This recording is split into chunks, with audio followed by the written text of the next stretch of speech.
this because my range time is a bit brutal. We've got a couple of people here. Shoot, maybe India check. She's coming, but hi everybody. I recognize a lot of friendly faces here. For those of you I don't know, my name is Annie Gregory. I teach cinema production classes here and film history classes. And I've known of Joshua Lou Friedman for years now as a very prominent and working first AD, which is a big thing. But he's also just completed his first film as a director and writer. So we're gonna hear from Joshua all about that process, as well as I've been under strict confirmation that the clip we're gonna watch will not go beyond this room either. So I'll show you guys a little. We put together 4 scenes from the movie. I just turned in the director's cut. You guys are the first people to see. and this is quite a large screen, yeah. So I'm very excited. And on the big screen, oh my God, that's a new one. So I really appreciate it. Anyway, but that being said, I'd love to know. We're waiting. So India is our moderator today. She's a student worker here. I had the pleasure of having her in a class, and she's going to be hosting this event. She knew Joshua, and she's got a lot of great questions for him. But I just have a curiosity, show of hands here. I recognize a lot of faces. How many of you are film production or TV production majors? Excellent. That's what I want to see. Excellent, yeah. The rest of you, welcome. But I think even for TV production majors, film production majors, I think this idea of a first assistant director is It's kind of a denominator. a lot of people don't really know what that is. I always say when you're watching a film being made, they're the ones that you actually hear. Right? The directors themselves are kind of quiet. They're focusing on things. The first AD is the one you might think is the actual director, because they're the ones that are really the engine that keep it going. Do you want to just kind of give us a... Well, we're loud.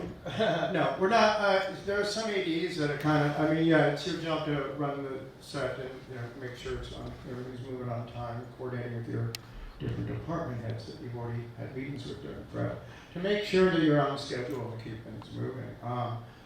But, with more experience, comes more wisdom, and where, you have some ADs that just like to hear themselves scream, but they're not being very productive.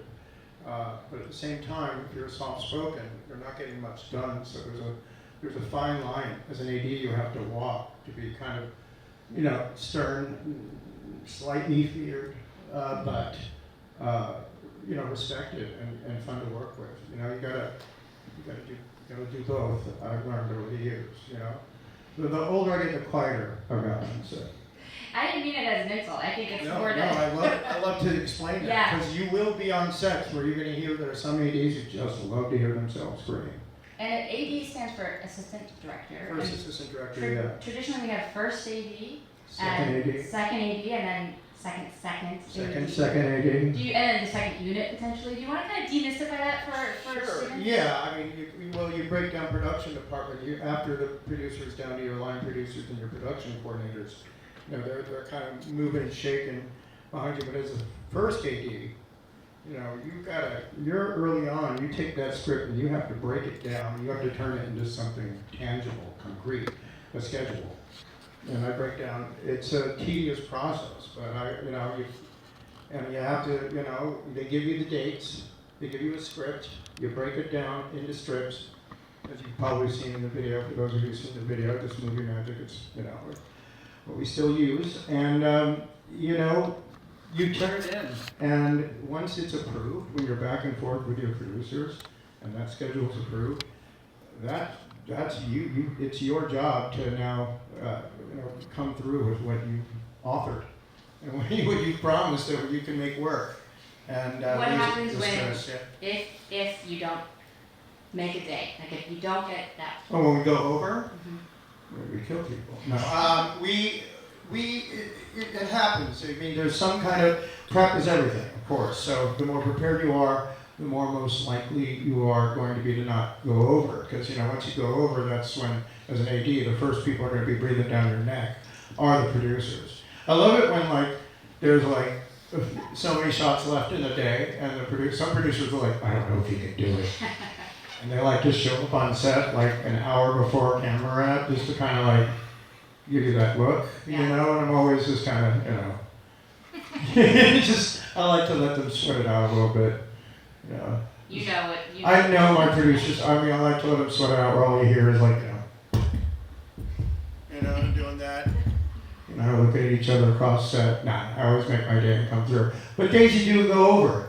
There are some things like you can't prep curveballs. There are things that are just going to happen that are you don't see coming. And those are the things that it's your solutions. And that's experience.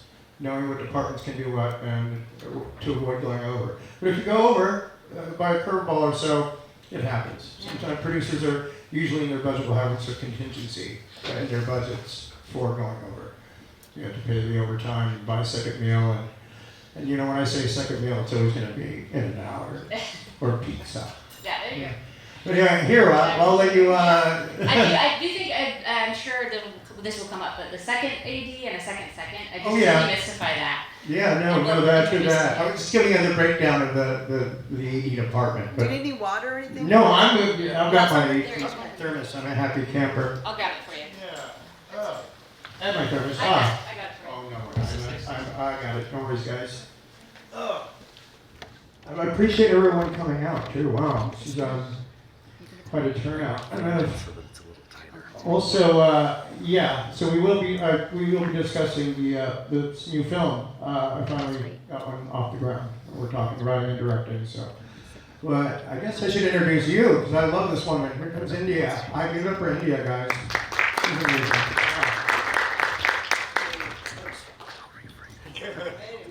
Made it. Here we go. Thank you so much for being here with us tonight. Of course. I love all this. Thank you, guys. Thank you all. I met Dr. Lou Friedman. I'm so excited to have him here. Actually, I took Annie's class, 26B, and she devotes a whole day to the study of this man right here. That's news to me. Yeah, we had to pull some strings and get him in here for us. That's bizarre. To be here now. Wow. So, yeah, thank you. Wow.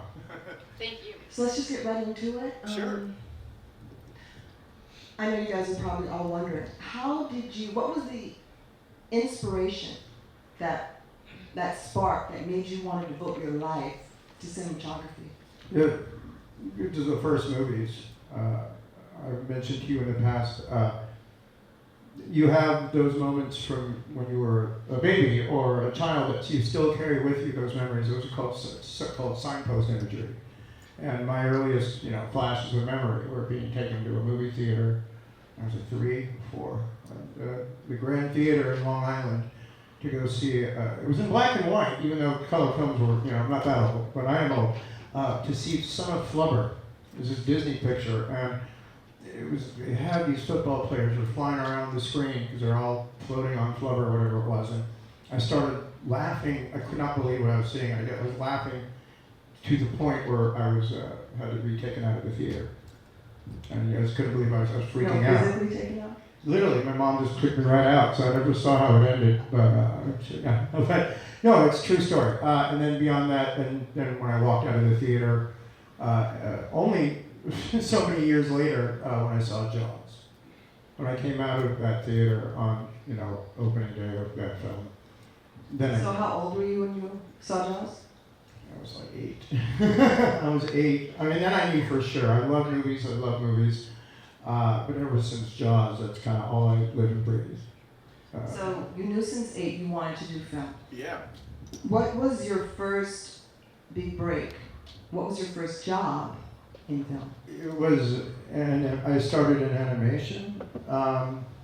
That was like, you're always looking for your big break. And I was at a city college, not unlike this one in Torrance, and I was close to about to transfer to UCLA. My parents were like, finally, UCLA. That's all they wanted me to be as a Bruin. Anyway, but I was 2 classes away, and I got a shot to start as a copy boy at an animation company called Deke, D-I-C, which is the running joke. Yeah, I worked for Dick. Sorry, that was it was on our paychecks. That was our thing. But Deke did I started out Inspector Gadget, G.I. Joe, Sonic the Hedgehog. We did Ghostbusters. We did all those. We did some cool cartoons that people, but we also did all the crappy cartoons. Like when something is really hot, and all of a sudden there's a Saturday morning cartoon that is there and gone. we did a lot of those. You know, that was our company. So for every like, ooh, Sonic the Hedgehog, we did, when MC Hammer was hot, we did Hammer Man. When MC Hammer was a superhero and all these crazy little animations, it didn't go anywhere, but it took me forever to break out of animation. So you were doing more of the production side? I started out as a copy boy and then got into production and was just doing that for several years. And then like animation, when you work in television, there, you know, you go on hiatus, there's what's called hiatus. And so people are kind of laid off in different departments during a hiatus. I was fortunate enough to make enough friends to be able to jump into different departments during hiatuses outside of production. So I worked in the talent department for a while, recording for Captain Planet and the Planeteers, you know, working with all those. That was crazy too. Or I work in development for a little while, or you know, during there. So I always kept busy. So I was always interested in like kind of learning everything I could, like a sponge. But it took me forever to break into live action. It's so hard to do when once you're in the animation world. You know, it's crazy. It's its own. So what was that spark that got you over to the film side? Well, with the first one, I've always been trying. A buddy of mine had written a script and sold it. He actually he used my last name as one of the characters in the script, and he sold it to Disney. It was like kind of it was like this Rip Van Winkle alien abduction story where a kid gets abducted and then he shows up all these years later and he hasn't aged and whatnot. And he wrote this thing. He called the family the Friedman family actually in the script. Disney bought it. And then they turned it into a family-friendly film called Flight of the Navigator. And so he was, and it's in the movie, it's still called the Friedman family now. They dropped it a little bit. But from that movie, he was able to direct, he got the clout to direct his own first film. And so I got my shot. He goes, all right, let's go. We're in the production department. So it was called Lifeform. It was an Alien ripoff. And it was the first movie, Ryan Phillippe, if you know who Ryan Phillippe, the actor is, it was his first movie out when he moved out here from Delaware. Yeah. How was it working with him? Oh, it was new. We were both smoking, but we were both cigarette smokers. So we would always be off to the side and bonding. And, you know, we were also a big fan of his comedy album. Dennis Leary had his first comedy album out. We'd sit there and just smoke cigarettes and listen to it over and over again. But it's weird because then I learned Never Burn a Bridge because, you know, when you on a film and then you meet people and you're lucky enough to jump onto another film, those families you were just studying, you know, working in the trenches with, those friendships you made, you know, it changes because now you're with you're a new family, new friendships, and some of those people are calling, you know, we're calling like, hey, let's go hang out. Like, sorry, I'm busy, you know, and then you burn those bridges sometimes. I should have called Ryan back. You know? So you were in production on that first project. When did you switch over to becoming a first AD? Or how many steps did you have to take? I PA'd for a while, and that's, I can't recommend, how many people have PA'd on sets here before? So you guys know exactly what I'm talking about. For those of you who don't, a PA's job is just basically to say yes. Okay. It's it's thankless, but it gets your foot in the door. What the value of being a PA is that is the best time and place to not only just gain the experience, to absorb what the different departments do and how they work with each other to make your day. And as you're studying these different departments to know what's what and who's who and what goes where and why, you become inspired. And then you move on to those departments.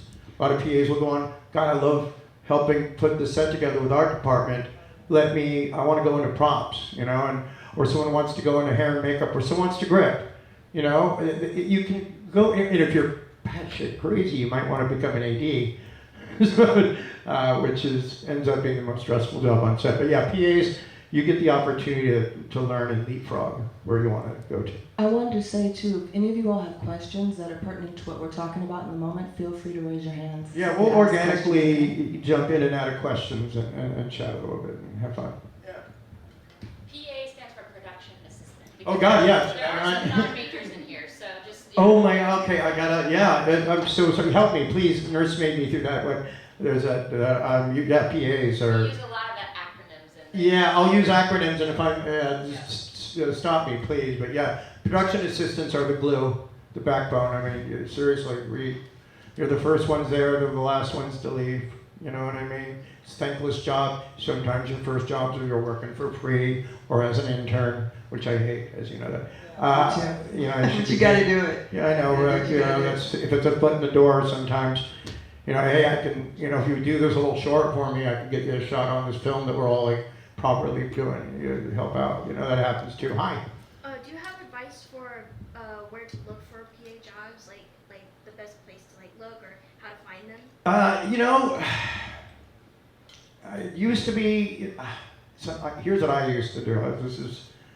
I used to just pick up Variety, and they always have a films in development and films in production chart.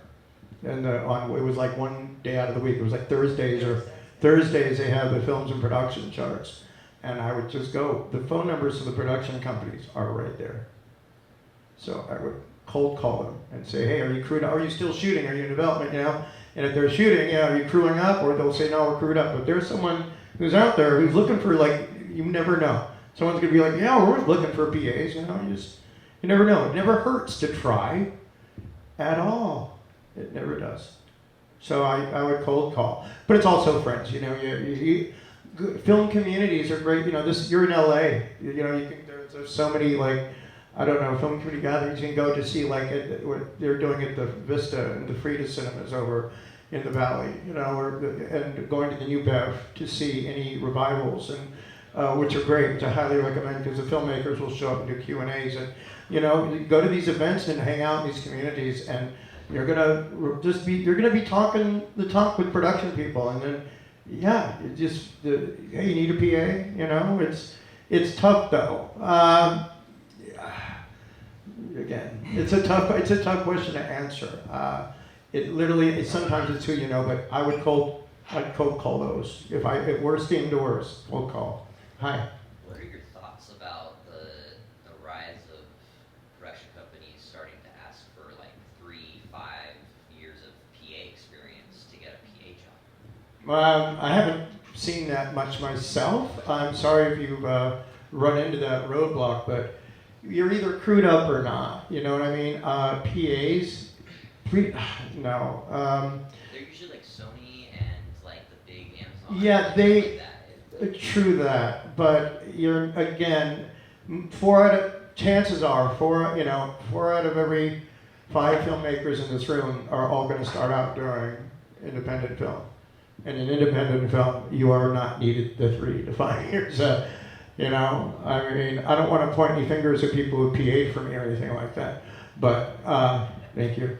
You just gotta, know PAs, hang out with them. You know what I mean? Talk to this guy, see what he's up, see what he's got going.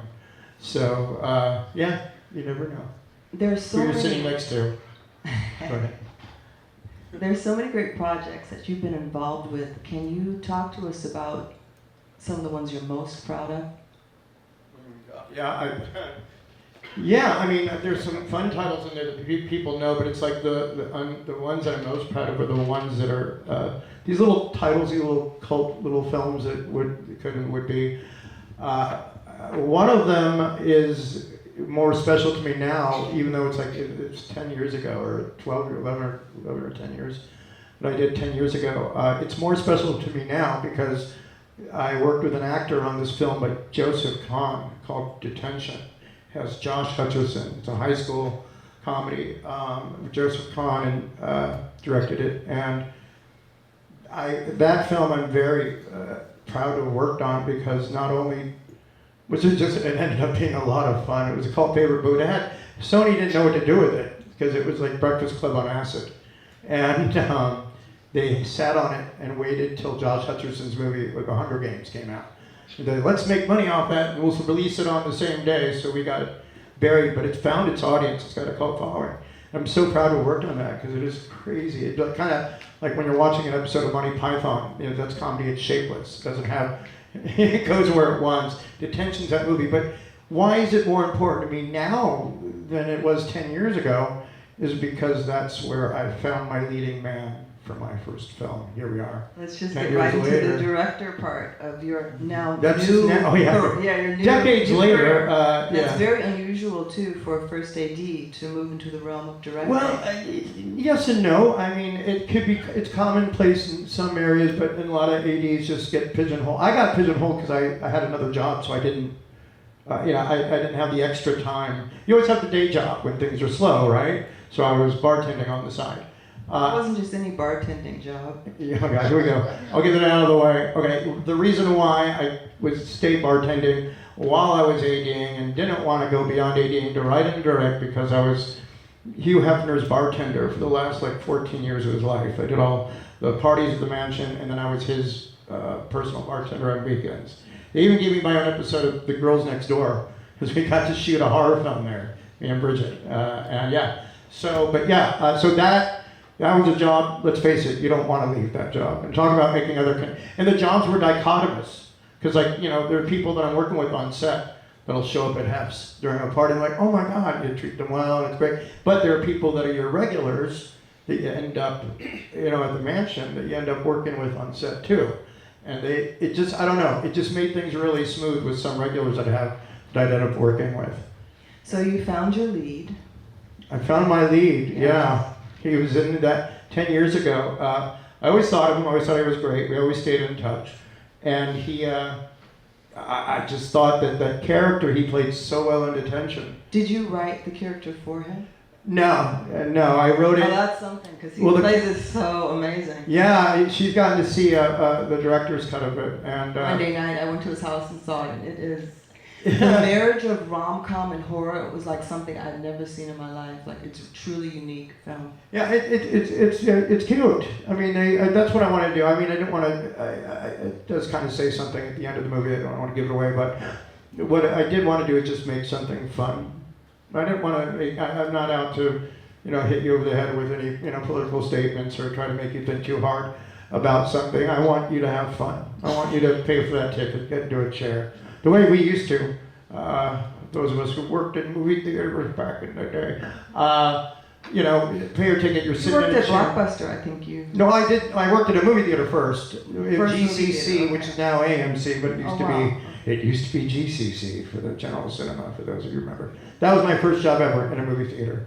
So yeah, you're just living and breathing movies, every day. And then after that, I would manage, get into movie retail, managing Blockbuster videos, and Tarantino's was next door to our Blockbuster video. Yeah, he was a clerk there. I had a crush on the girl there, but I didn't care about that. His DVD collection is off the chain. It's like walls at his house of DVD. Where we Yeah, used to live. yeah, It's yeah, like over, walls like- and walls of every era. We could talk about anything, and we would. You'll before I never went be to short of a school. coaster at my place. Yeah, you know? amazing knowledge you have of cinematography. So here we are. Do you want to tell us a little bit about the film we're getting ready to see a sneak peek at? Yeah, oh my God, I can't believe we're going to show some of this. The film is, again, I wanted, it was difficult because I was, basically, let me give you the background real quick. Basically, I wanted to get my writing and directing finally going on, I'm just now fully, COVID is gone and behind us, we all got, work is happening in Hollywood. And, when the strikes hit, when it started shutting things down, well, that's when I struck. That's when I used the time, all these connections, all these years and decades of different movies and TV shows and music videos and what have you. Do you want to name a few of them for the people? I got one. This is you? I mean, with Joseph Kahn again, I did the Snoop Dogg, what was it, Snoop Dogg, Akon, Oh my God, that was so Kush, good. yeah. Kush, right. That music video, Slayer, I've done a couple of Slayer videos. Oh, yes. Carrie Hilson, One Republic, they're fun. Doctor Who? I said, no, the Doctor Who thing is aside. I got involved Okay. with the Doctor Who community too, so that's a Yeah. whole other career. It is. There's books that have just come out this year and published in for that. But anyway, sticking with the story,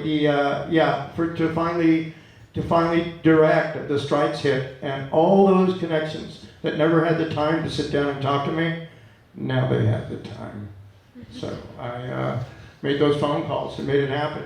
And I was getting my movie off the ground called Caught in the Act, and I was so excited. It was happening 5 years ago, and I pitched it to my writing partner, who's now he was like, oh no, we can do it. He's a quicker guy. I'm the guy who takes the time with my writing. He's like, no, we can shoot it out here in New Mexico. And 2 days later, there was a script called Mary in my hand, and it was a knockoff of Caught in the Act, and it was a kind of like, it's a little bit more on the tits and blood side, and that's not the kind of movie I want to make. So I said, if you can get funding for this thing, I'll direct it out there, but whatever. So here I am getting caught, 5 years later, I'm getting Caught in the Act off the ground. Those son of a bitches, they found an investor. And they go, hey, we got investing for Mary, he wants to meet you. So I met with the guy, and finding funding in this town is one of the hardest, most difficult hurdles you will ever come to face in your entire career. It's just finding that funding. And this guy, he hadn't even read the script, thank God. He had heard that I hadn't directed yet, and I had this career as an AD, and wanted to know why I had it. So he heard about the Hugh Hefner thing, and then said, well, I want to meet him. So he met me and came out for 4 days and hung out. He goes, I'll fly you out to New Mexico and show you, because I have to do it in New Mexico. It's New Mexico tax credit, tax incentives. He'll go, let me fly you out. I'll show you the locations I have at my disposal. Show you the crew you'll be working with, because we're now working with a lot of the New Mexico crews. So Sandra can take any of my people. Sorry, Andre. But I went out there. I met everyone. It was really nice. Everyone was wonderful, and all the locations were going okay. And then they showed me this ranch at the end of the location scout day. And this ranch, I couldn't believe it. It was so good. I felt like I was on the location scout for the original Die Hard, and someone went, will this building be okay? You know. I mean, you just know. I was like, holy shit. I can listen. Okay, here's what I want to do. I want a page 1 rewrite. I'll direct this film, but I want a page 1 rewrite of the script. And I could write it all around this whole area. And they agreed. So not only now do I have to write something new that's good, right? I get to write it away from Caught in the Act. Because that's still happening, guys. That's still on the table. That's not going anywhere. That being said, I had to pump out something quickly around what I was shown. And in 5 weeks, and I take a little longer. I like to take a few months with my scripts, but 4 months or so. 5 weeks is fast for me. Very fast. Yeah, so I pumped it out, and they approved it. And then they flew me out, and we had a crew together, and and then we shot it last September, and my leading man was, someone I found in detention 10 years ago. That was great. So, I know, maybe I'll point him out later. Hold on a second, I know he's You here. want to talk about him a little bit? The movie? Yeah. Before we show the clip? Yeah, no, Talk he's great though. He's my leading man is an actor. Oh God, stand up, fucker. I see you right there. Ladies and gentlemen, this is Aaron David Johnson. And, look up Detention, and you'll see what I'm talking about. It's a very wild film that we're still proud of. You can't miss him in that, and you can't miss him in this. So I cast him as my lead in this movie, Marrying Mary Martindale. Yeah, I changed that title too. I don't like Mary. I'm not calling it Mary. We're going to rewrite this, thing, and my writing partner's great, so we still work together a little bit. But I came home and did all the shit. Well, he let me read the script also. And the script, I have to say, it was what I saw on the screen. Really blew my mind. It was exactly what. A movie is 3 things. So you guys know that, so right? It's the movie that's written, it's a movie that's shot, and it's a movie that's edited, and they're all 3 different things. Yeah. Every time. But you just always prep and hope for the best, If it ain't on the page, it ain't on the stage. It's got to be the story. Story. So we're going to be seeing 4 scenes, correct? Yeah, this is 4 scenes from the film. I'll just give you a brief setup. Our poor Aaron here plays Dale, who's like unlucky in love, which you're going to find out. I'm showing you the opening scene of the film, and it's followed by 3 other scenes. He's unlucky in love. You'll see why during the opening sequence. The second and third and fourth scenes is where the second scene he's met a new person, like right after an unlucky in love situation, and they get married pretty quick. They elope like man. So he starts a whole new life with her. But everything's going perfect, except she's sneaking out at night. Uh-oh. So I'll let the clip take care. It's like 4 scenes, so 9 minutes of footage here. Let's do it. Oh my God, you guys are the first to see this. This is crazy. Outside of Yeah, Two PCC, people- we're two the other first venue to be people in the doing room. this. Let's Watch, do the it. lights are going to go back on. I'll turn around. Everyone's gone. I'm like, yeah, I thought that's how it was going to be. Really important. No No cell phone. cameras or anything. I know, especially him. I know you. Yeah, actors. Oh, that scared the hell out of me. Sorry, I should have warned you. I think he did a great job. Give it up for Aaron Davis.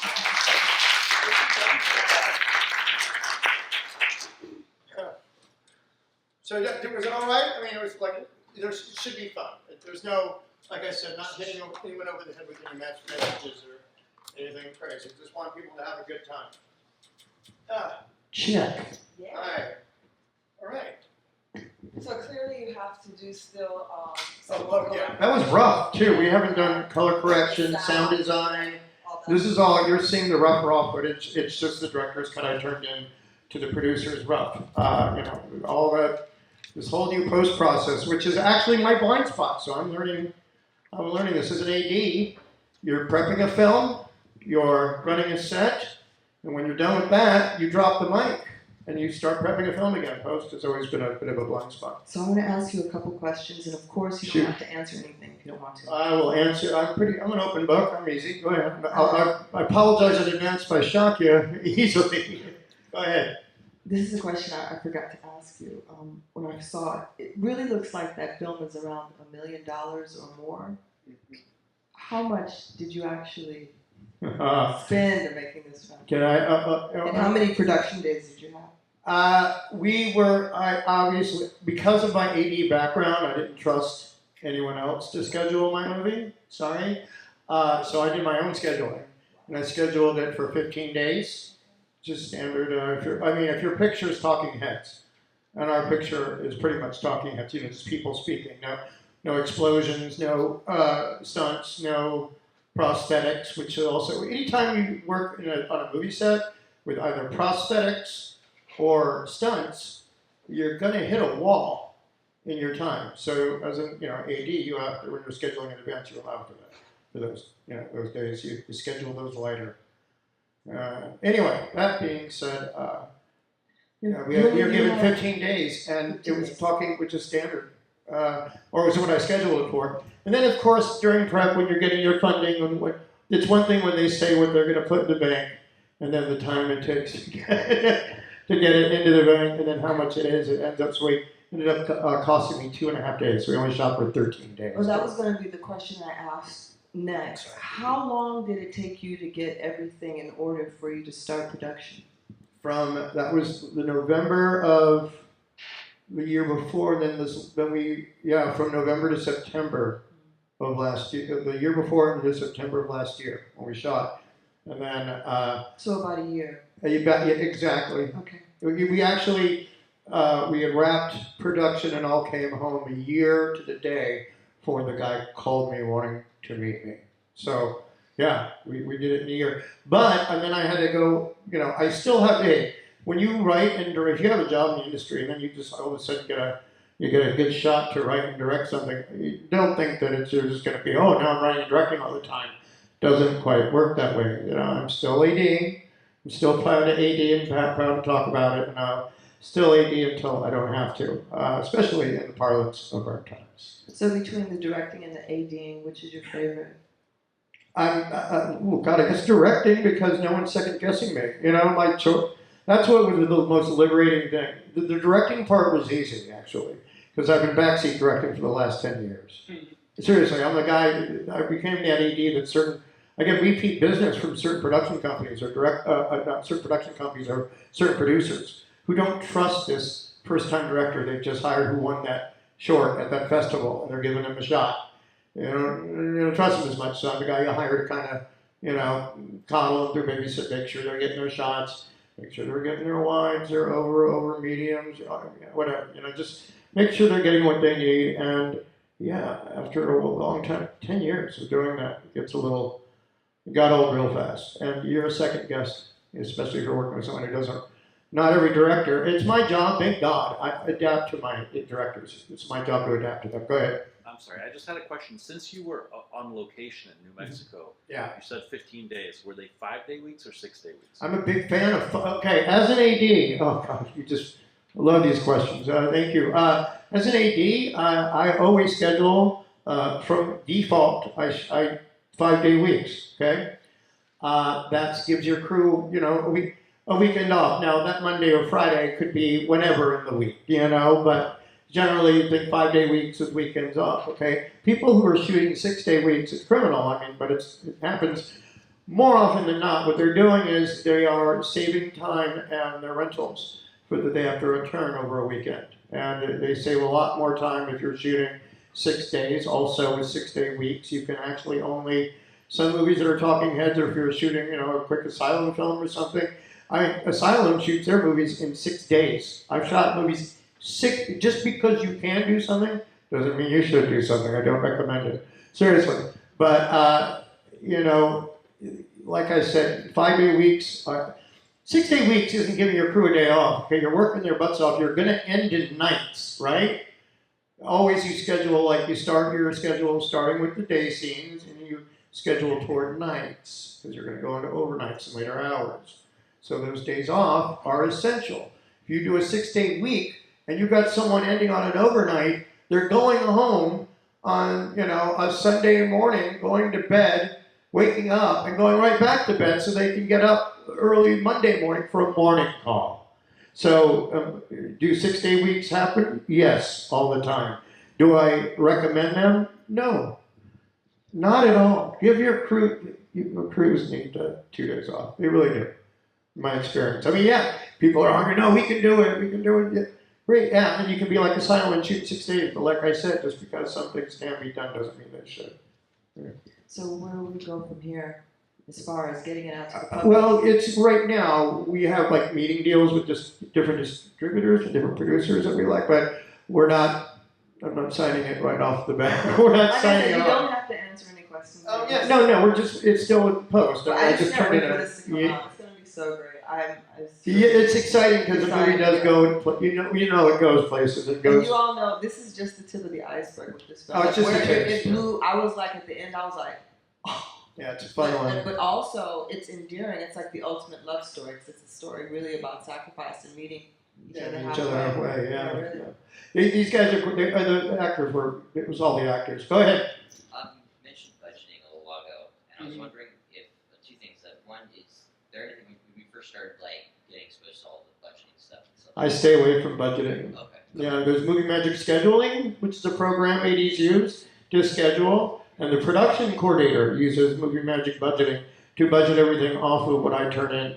I turn in what's called a document package. When I'm hired and all there is a script, I'm the one who spends 3 days. I turn that script into a schedule, a breakdown in scene order, a breakdown in schedule order. I don't mess around. So I turn in schedules in black and white color to be printer friendly even. Data days for every department, for what needs what on what day from every department, every detail of every scene.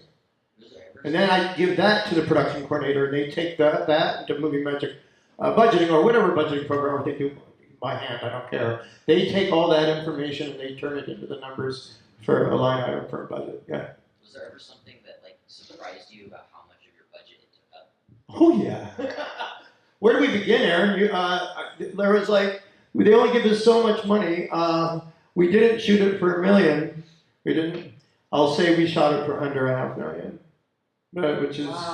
Which is really, considering what we have, it's like, it shouldn't. Our editor, I got lucky, I just surrounded myself with the best people. I mean, I don't know how to edit, but. That's a lot of favors, I think. Yeah, I pulled a lot of favors.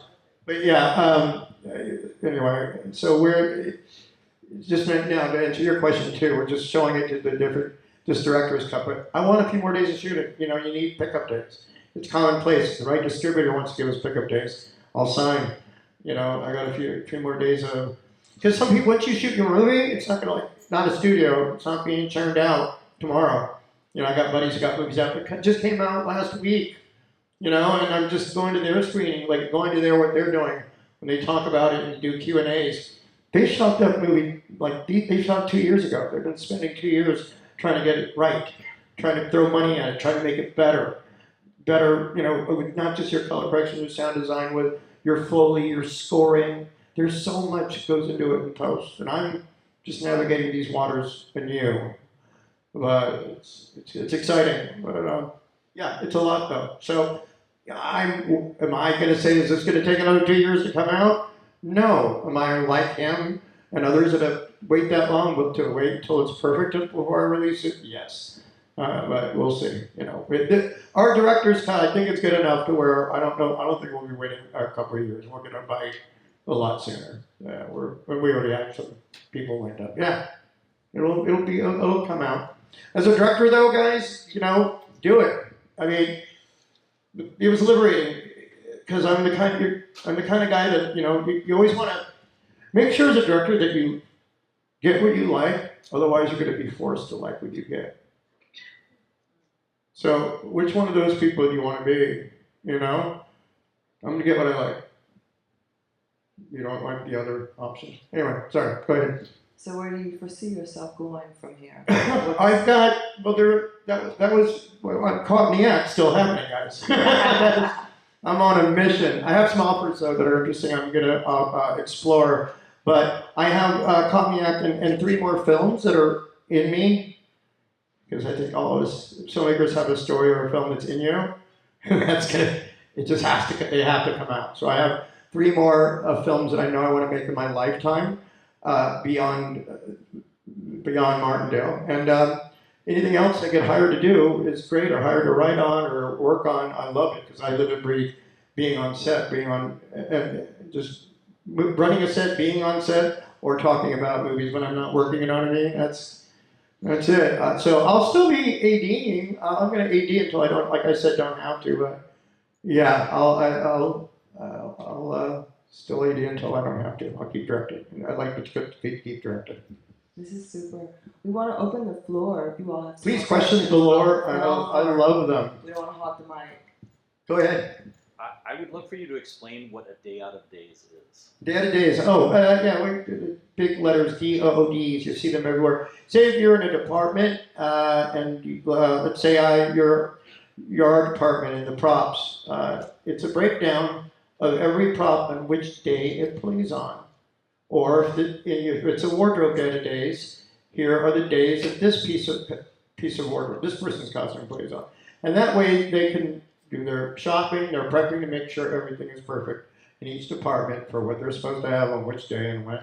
And day-to-days they're important. And usually, though, I find nowadays when you're scheduling early on, they don't hound you much for the other day-to-days, so you're closer to production. They're really after their cast day-to-days because they've got to hire the right actors, see if their schedules work, so they get. Sometimes you get their budgets going. It happens in a weird. Sometimes first, you never know. Like we had our name actor, Danny Roebuck, is in the movie.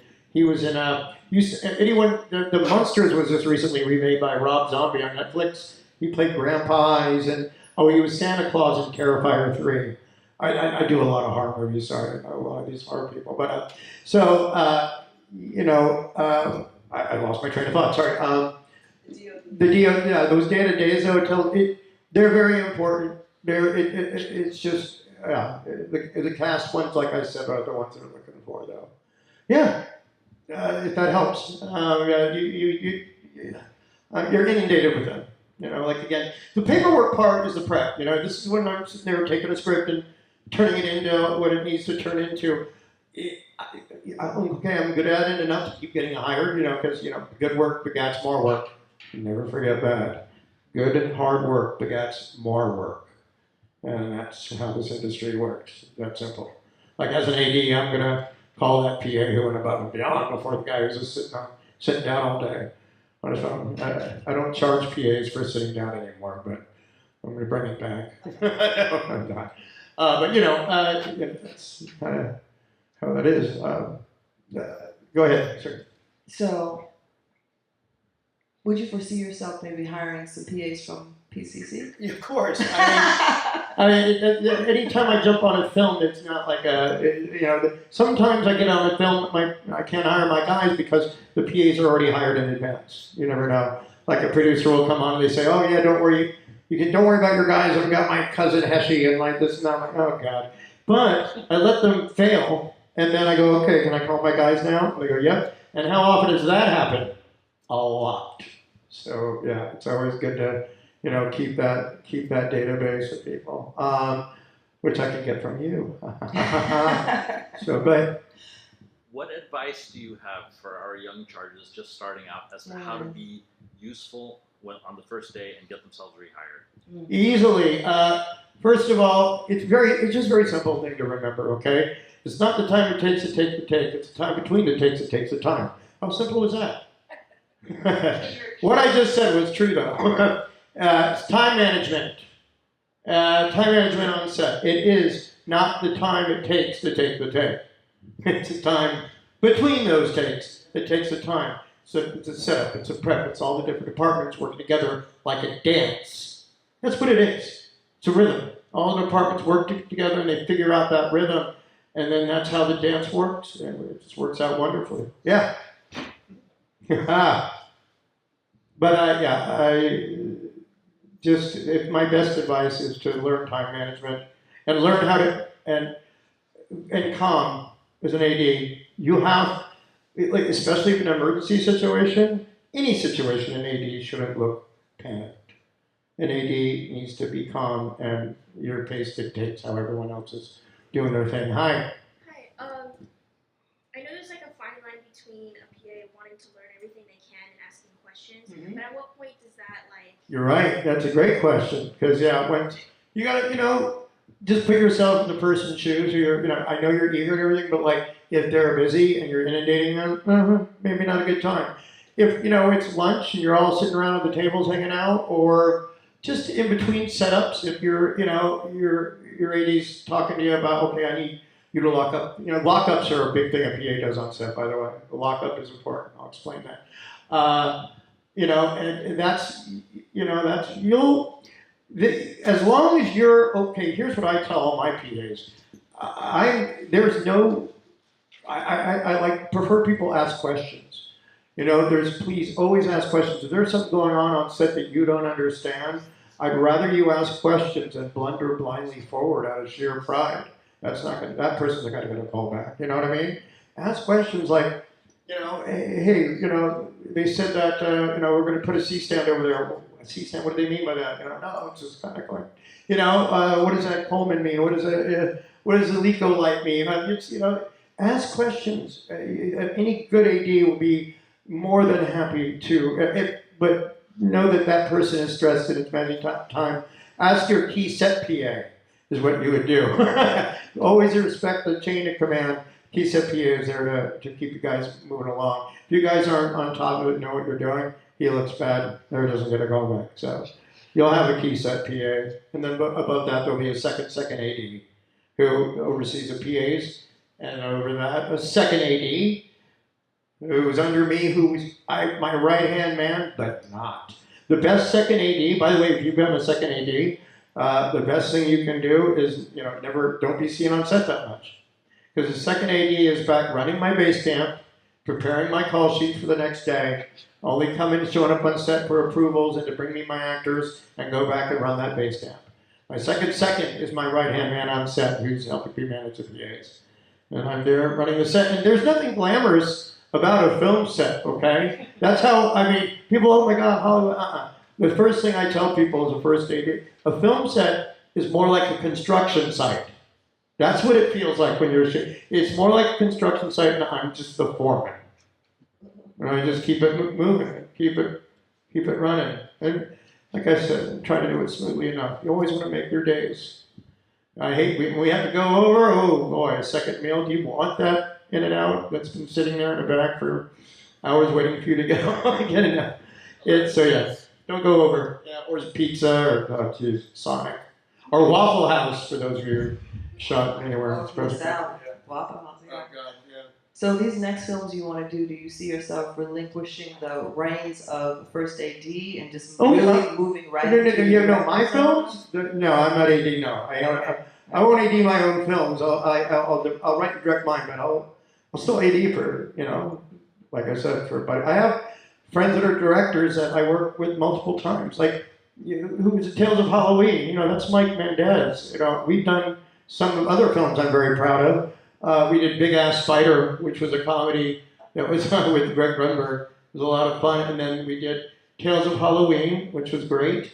And then Mendez and I, he also produced, Mike Mendez. And we just did Satanic Hispanics, which is an anthology, and we were nominated for the Chainsaw Award.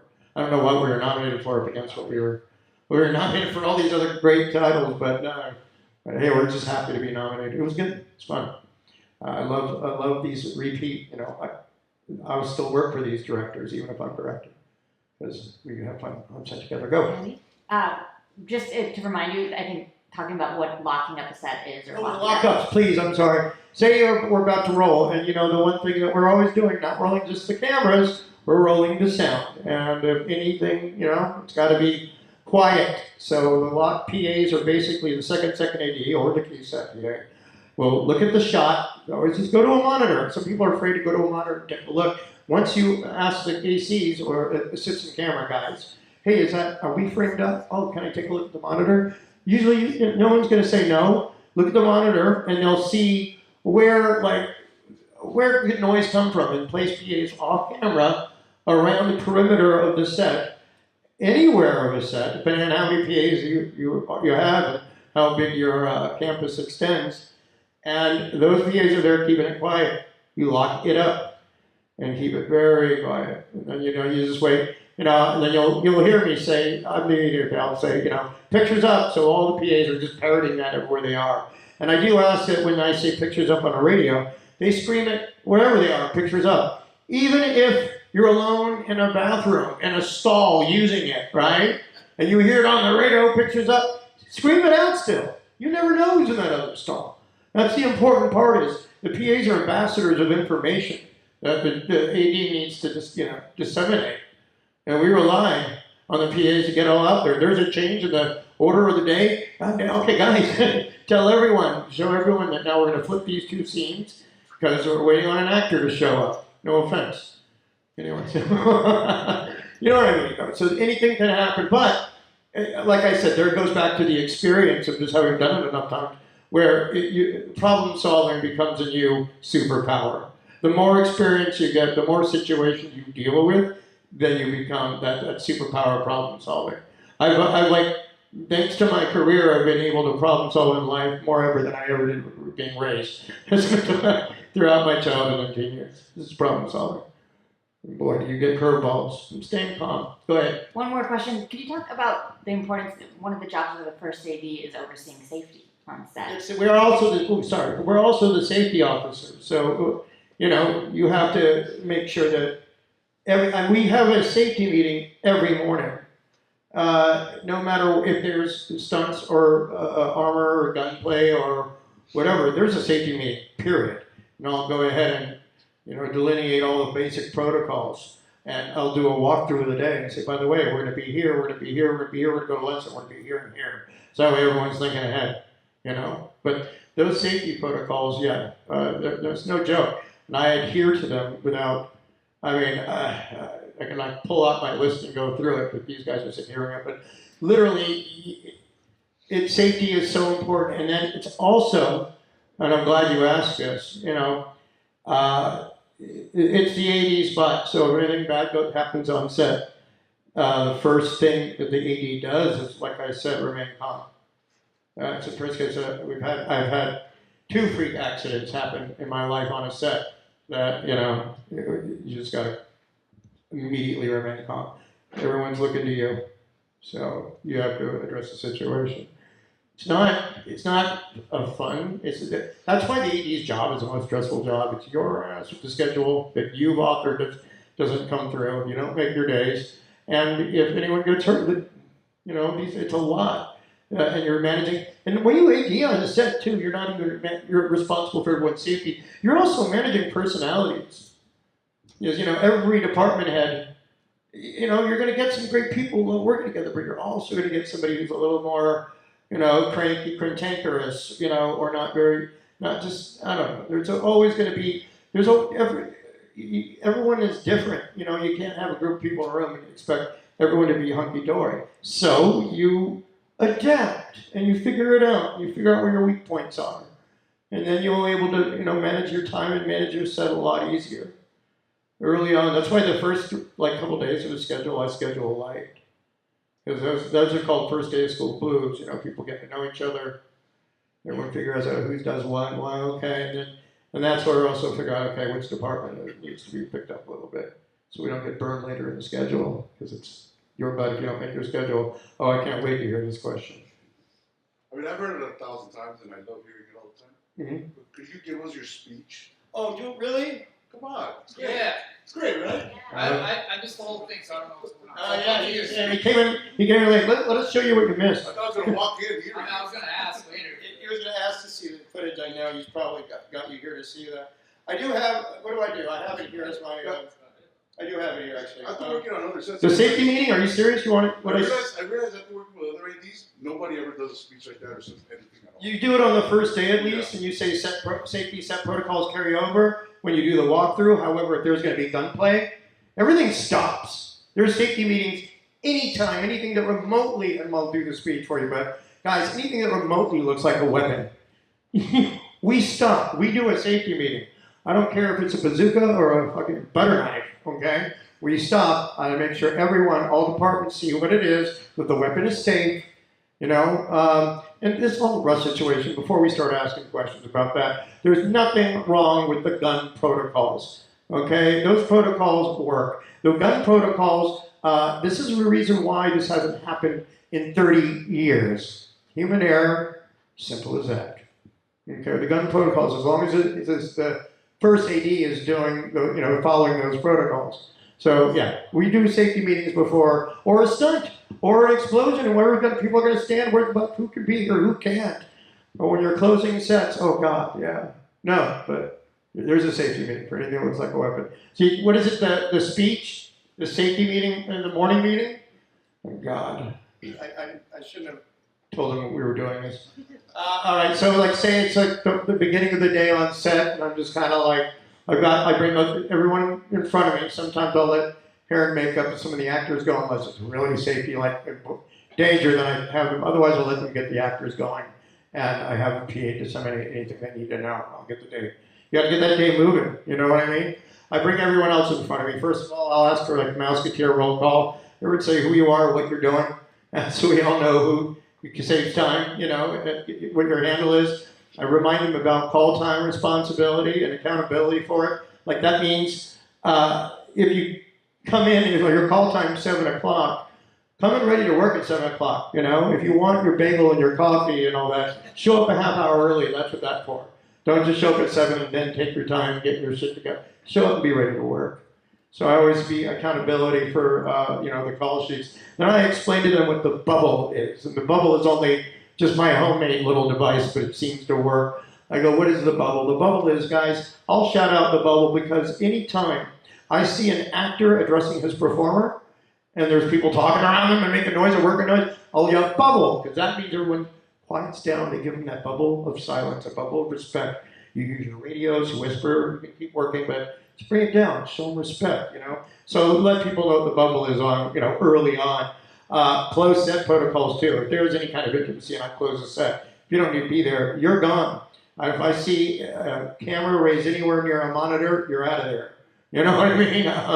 Close sets, you got to respect the intimacy protocols of the actors. That's why we have intimacy coordinators. Can't say that 3 times fast. There'll be an AD presence at all times by leave set. I'll look at my second AD or my key set or one of my PAs and give them the international sign to cover me. So there's always a presence on set. Anytime anyone's feeling unsafe on a set, let the AD department know immediately. I'm not the AD who likes to hear about, hey, did you hear about at the end of the day, that AD that hear about the grip that tape cut himself at lunch and then rubbed it up with duct tape? No, I didn't hear about that. What the fuck? Anyone gets hurt, our department's the first person, department to know about it immediately. We let them know. I let them know where the first aid kit is or where the medic is. Should be a medic on both sets every 24/7 on Channel 1. I give them a safety word in case anyone does get hurt. In mine it's Batman. If I hear Batman, that means stop what you're doing, yell cut, and the medic and I immediately go in and address the situation. I did work on one of the Dark Knight films, and we didn't use Batman on that one. It was bananas, but it might have been confusing. What else? Gun safety. I already kind of just mentioned what I talked about with gun safety. I already kind of jumped the gun on that one. Lightning protocols, when you shoot, this sucks. You know, it's great to go shoot in these tax incentive states, but man, when you are shooting a movie and your time is money, and there are lightning protocols, it's like when there's lightning, and we don't get this in LA, but shoot over in the Midwest or whatnot, if lightning strikes within a certain, like, I think 5 miles from a set, you got to shut everything down and wait 30 minutes. Everything. Shut it down. And if you're waiting that 30 minutes, now your day's being eaten up. And another lightning bolt strikes within that zone, you reset the clock for another 30 minutes. It's a nightmare, but you do have to adhere to those protocols. They're there for a reason. I usually let a COVID officer take the floor. It's not as much anymore, but you remember during the protocols, I would let them come out and spell it out. Or I'll do it for them if we don't have a COVID officer. I was trained to be able to delineate those facts. The one thing that's really big is this, I'll always tell everybody on every set, whether I'm an AD, a director, or a PA, my sets, or any set, should be a zero tolerance set for any forms of racial discrimination, any form of discrimination, whether it's racial, sexual, gender, religious. I don't want to hear it.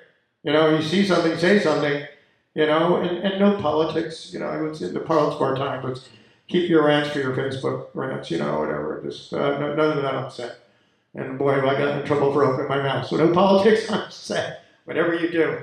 I also say another great way to stay safe on my set is to shut your cell phones off.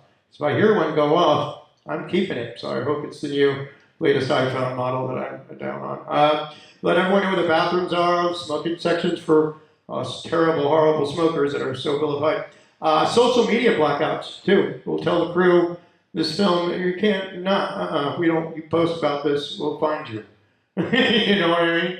So you make sure everyone knows about that. Some films, some independent films I've seen where they're like, no, we want to advertise, please. So, whatever the social media protocol is, the AD should lay it down early on, especially on the first day. Oh God, if I catch anyone drinking or smoking something funny on my set, I send you home right off the bat. So that just shouldn't be a problem. I need radio responsibility with PAs. When I need copies on the radio. If I announce something on the radio, that's for all the PAs to know what to do, to go do something or to lock it up. I need to hear a copy. Like they've acknowledged. ADs, if you don't copy your ADs and they're just sitting there waiting for you to acknowledge and they hear crickets, you're not getting that call back. You know what I mean? You just follow the protocols. Radio protocols are very important. They're easy to learn. Say when to say copy, when to say rolling and cut after the AD does, to shout out to let people know, to keep people quiet. Oh God, questions, go. When you say copy, do most PAs want a specific response or just a response? Actually, smart PAs will always throw their name in there so that, like with ADs, like, hey guys, lock it up. Like, okay, like Lisa copies, Kim copies, you know what I mean? So that way, we all know. And they step it on each other, but as long as the AD knows that, at least I'd rather hear step on each other than not hear anything. Then I know I'm being acknowledged, And then what else? Oh, sorry. So, and then, what else? I think we're almost done with it. I go down this just the first day. Don't have to repeat all of this every day unless it's something new and specific. The first day I lay these down. Every other morning meeting, every morning, I say set and safety protocols carry over, unless I see too many new faces, and then I redelineate those. Just make sure everyone knows what's up. Anyway, then radio account trash sweeps. Keep it going. The trash sweeps all day, because that's what they rely. PAs are relied to stay on top of that. People are going to leave their bottles and cups all over the set. It becomes a thing. Keep it safe. So here's the big thing that I like to do, apart from $5 Friday. That's a whole other thing. Here's a big thing I do at the end of every meeting, though. What I really like to delineate is after, with all this being said, work hard, think ahead, get it done, but please don't forget to have fun, enjoy yourself. I tell the crew, people would kill to be standing where each and every one of you is standing right now, don't take that for granted.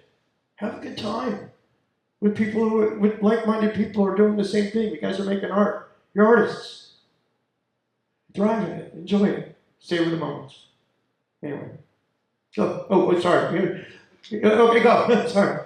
Under what circumstances, as the AD, would you call for a half-hour lunch instead of an hour, or a working lunch? Working lunch. Well, working lunch is if everyone agrees you're gonna go. We gotta shoot through lunch, and then we just kind of pulled up the working lunch thing. Half-hour lunch against an hour lunch. It's actually, I'm not gonna. It's unless we do a straight hour lunch. Sometimes the company will like straight hour. What it really is a half-hour lunch. It's called half hour after last man. So it's really a 45-minute lunch. What that means is you got a PA, I have a PA doing last man, where they're standing there at the lunch line and making sure that everyone who goes through has gotten a plate. You know what I'm saying? And once that last person goes through, they come to me and they say, hey Josh, last man went through at 7:25. So I then add 30 minutes of that and go, okay everyone, we're back in at 7:55. Back in at 7:55. So that gives you pretty much a 45-minute lunch, including getting it. You know what I mean? And some of the grips like to quickly get in the back of the line to keep the line going and get extra lunch. We're watching you. You know? So that's the difference between the two. It's really 45. Anyway, question? Yeah, so I worked on a set a couple years ago, and it was a smaller one, so this might be part of the reason this happened. But have you ever had actors derail your instructions to PAs where you're giving them commands, and an actor's like, well, dude, I need you to get me water, I need you to get me this. Yeah, I have. I've seen that a couple times where like a PA is kind of too much of a fan of an actor, and I lose my PA to that actor. I don't want to point any fingers. For Jean-Claude Van Damme over here. Should never put you two together. Anyway, but yeah, sometimes as long as the job's getting done and you're not, I can tell nothing's wrong, like you're not annoying the actor, for instance. The actor's not being annoyed by the PA if the PA likes to, be around that. I get it, you know what I mean? But as long as they're not being intrusive. Once you get intrusive, just learn to walk that fine line. Like, listen to yourself. Listen to yourself when you're asking questions on a set, like, oh shit, am I asking too many? But if I was that person, I was busy and shit. But you ask. I do encourage when you're lost, ask somebody in your apartment to answer the question. Like I said, he said PAs, I can say, ask questions. Actors keep PAs derailing with actors. As long as it's not intrusive. I don't mind if it happens. It doesn't hurt production. Anyway, what else? I don't mind. Go ahead. I have another question. During the last round of strikes, there was a movement, an interesting movement, to shorten the days from 12 hours closer to an 8-hour day. God, I know. Is that possible? No, I wish. If you ever get lucky enough to get to work on a Clint Eastwood, there's certain people in the industry who have just kind of earned their say-so. And on any Clint Eastwood set, you're not working more than it's like an 8-hour day, like any other job. They don't shoot after 8 hours. And you talk about a quiet set, PAs keeping the set quiet. On those sets, you can hear a pin drop.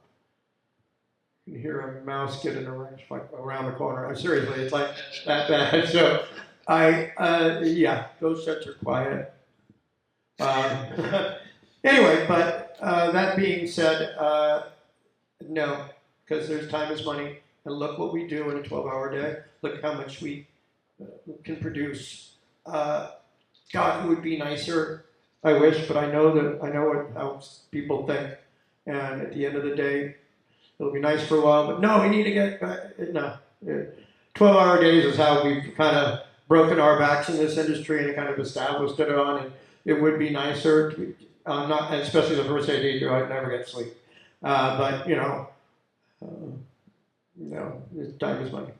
What demographic do you all see yourself advertising?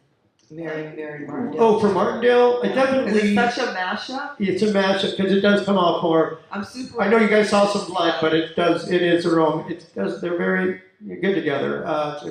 Definitely falls in the romantic comedy. I think that's marketing wise.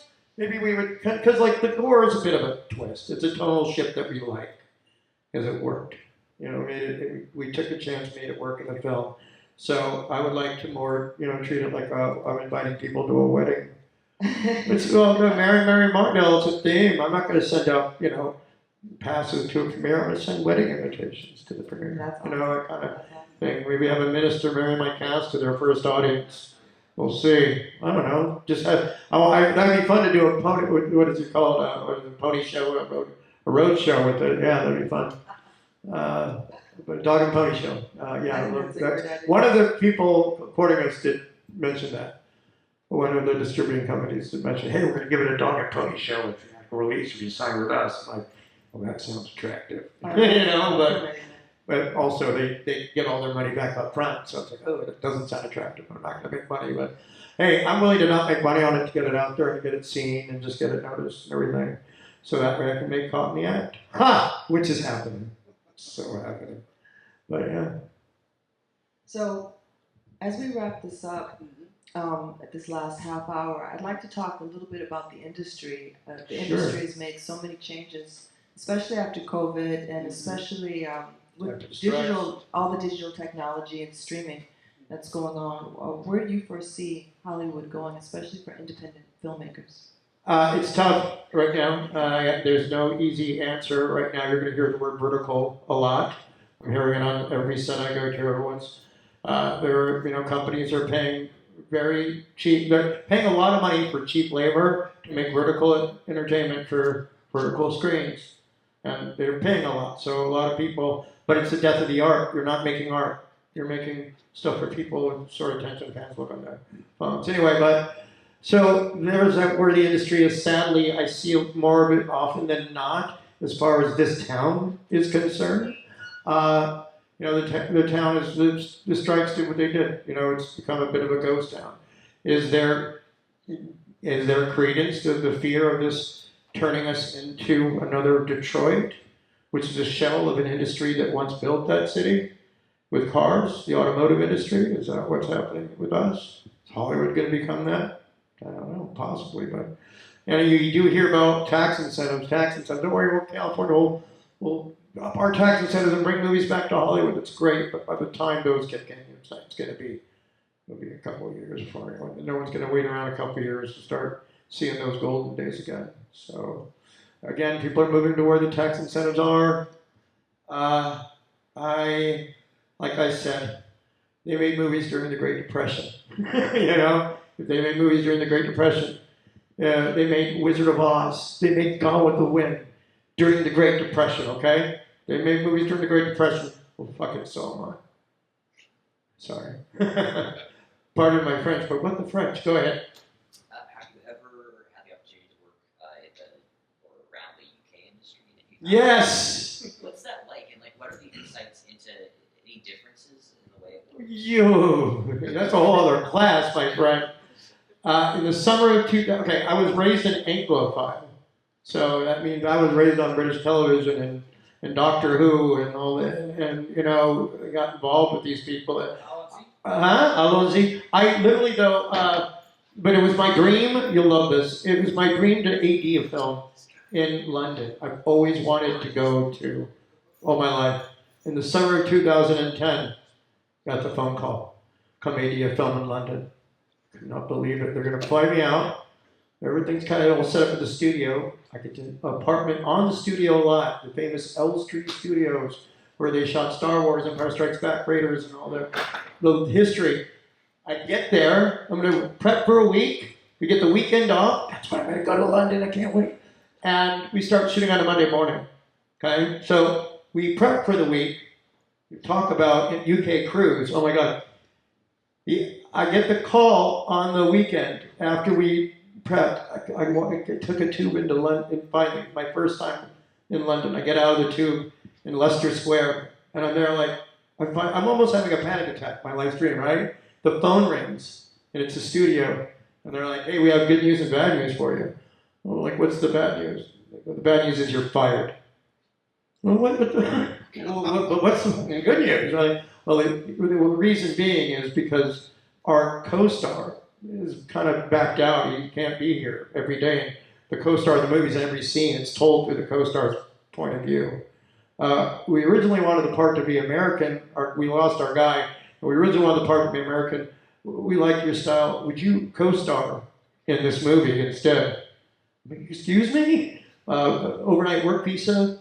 I don't know how they pulled that off. Overnight work visa, pay upgrade my own driver, my own trailer, the works. I was like, sure. So now I couldn't wait to turn around and leave London. Took all my life to get there, but I had to go back and get on a tube to go back to London, to the studio, to learn all my fucking lines, because we start shooting Monday morning. And Monday morning comes around, and guess they put me up. Ready for this? No shit. They put me up against the guy who won the BAFTA award for Best Dramatic Actor the night before at the BAFTAs. No pressure at all. Speaking of, he became a Doctor Who later on, Peter Capaldi. But yeah, so it was this crazy experience. So did I get to learn about shooting with UK crews? Big time. They do things a little different, at least the show I did. Perhaps not everywhere in the UK, but this whole thing at lunch where everyone's popping open the Guinness, pouring Guinness and passing out Guinnesses and rolling spliffs. I'm like, we're at lunch as an AD. I mean, as an actor, I'm like, yeah, that's fucking great. But as an AD, no way would I let that fly. I think that the only time the only director moment I had on my own movie, and I said I wouldn't have that diva moment. The only time I did throw a little bit of a fit was when we were shooting at that bar. And the bar, they were so happy to have us there. The bartender there was just pouring drinks and giving it to the crew to hand out. And I'm like, sitting there directing, I'm watching, a PA, escort an actor and said with a Jack and Coke in their hand. I go to the AD, I'm like, you look like a fool right now. This would never happen. Anyway, in London, not so much a problem. And they say things different. We call out last looks. You know what that means? If I call out last looks, that means hair and makeup, we're about to shoot. Go jump in there and get in your final touches because we're about to call. So, and they don't call last looks out there. They call checks, please. Or, when you say an end board, when you're marking a slate, a tail slate, they say end board. So yeah, the terminologies are different. And yeah, the happy hour starting at lunch was a bit, I don't think that's everywhere. I think might have been this particular show, but we were at the studio, I don't know. But yeah, I love, and ended up, my second wife was English. So then I ended up going to London a lot. So I met you actually, I was married to my second one. So yeah, I've been back and forth to London. I love it. I would love to go back. I would love to shoot again there. But it's definitely, it's different. Same thing though, 12-hour days. It's not different. Hi. Oh, hi. So, I had this thought a couple years ago. I'm not an actor, I'm just a guy. But I always wanted to go to like China and be like the American bad guy. Like we have Chinese people here who are the triad representation for Hollywood movies. Well, are there like white guys in China or Africa for their film industry to be the white bad guy? I hope so. I hope so. I see. To me, and I don't discriminate films. I don't give a fuck what subtitles are. I don't give a fuck what year it came out. I'm not big on that. I'll watch it all. And I don't see a lot of white actors being the villain where they should be, and we should be the villain in other countries exploitably. I agree. We should be, especially now. Now we're really good at pissing people off. Trust me. Yeah. Be like the bad guys. Stormtroopers there. There's a whole career there. There's a whole career. Hey. Ooh, I would love to shoot New Zealand. And I'm lucky enough my crew to have shot like all over the country and have flown to different parts of the world. Never shot in New Zealand, however I want to, so badly, because I hear that is the only place where there's no poisonous insects or harmful. Yeah, you can just. I heard there are no poisonous insects. You can just it's a total opposite than being anywhere. I mean, any location where it's insect heavy is not fun. But yeah, I would love to, I don't want to go to Australia because everything there wants me dead. You know what I mean? Everything wants to kill me or eat me. And, New Zealand I'll shoot at in a heartbeat. You're putting together an international production company Would you fly your people out, or would you try to hire locally? You usually will. I mean, it depends. If you have the budget, you fly your people out. But if it's an independent, you're going to definitely hire locally. Like, you know, I'll schedule movies. You know, I'll do that whole schedule and do my breakdown and whatnot. But it's not me being the AD. I'm sending that schedule overseas, and then they have their local ADs run the set based with my schedule. Done that before. That's a thing too. Yeah. Go ahead. Which is more efficient? An independent crew that's used to hustling on super low budgets, or a big studio crew that's used to having like? I'm going to say okay. Here's what this. I work both sides. You know what I'm saying? The hustle. Independent. I'm citing toward that. But the problem is the efficiency. I don't want to say it's efficiency. They just oversaturate. Okay, like I did. When I did Dark Knight Rises, I was like one of 20 PAs to lock up parts of downtown LA that are like, you know, blocks away from where we're shooting. You know what I mean? They throw a million jobs or a million positions at one job, you know, or two jobs or so many. It's just oversaturated. So do you get a level of efficiency of quality of the product? Does it look great and whatnot? Yeah, but I mean, when you're on those sets, you're not feeling like you're part of the art. I gotta feel like part of making a movie. You know, I mean, if I'm just doing it for the paycheck, then I'll stand around and lock it up. You know what I mean? But, oh God. Yeah, I'm independent, I want to say, because once you've hustled and you all work together to get it done, that's the work ethic that's never gonna steer you wrong on any film set. Hi. Are there any characteristics of like PA that stand out to you that makes you want to have them on a different shoot? Yeah, they are a step ahead of me. They kind of watch me for a day or two. They see what I kind of know and what I need, and they're a step ahead of me. They've already got. I don't have to tell them twice. They just get it, and they're on it. I don't know. I feel it. You know, I've worked with enough people between the bartending and the. You know, I did a lot of bartending, and I did a lot of work on movie sets, and I also moderated conventions too on the side. So.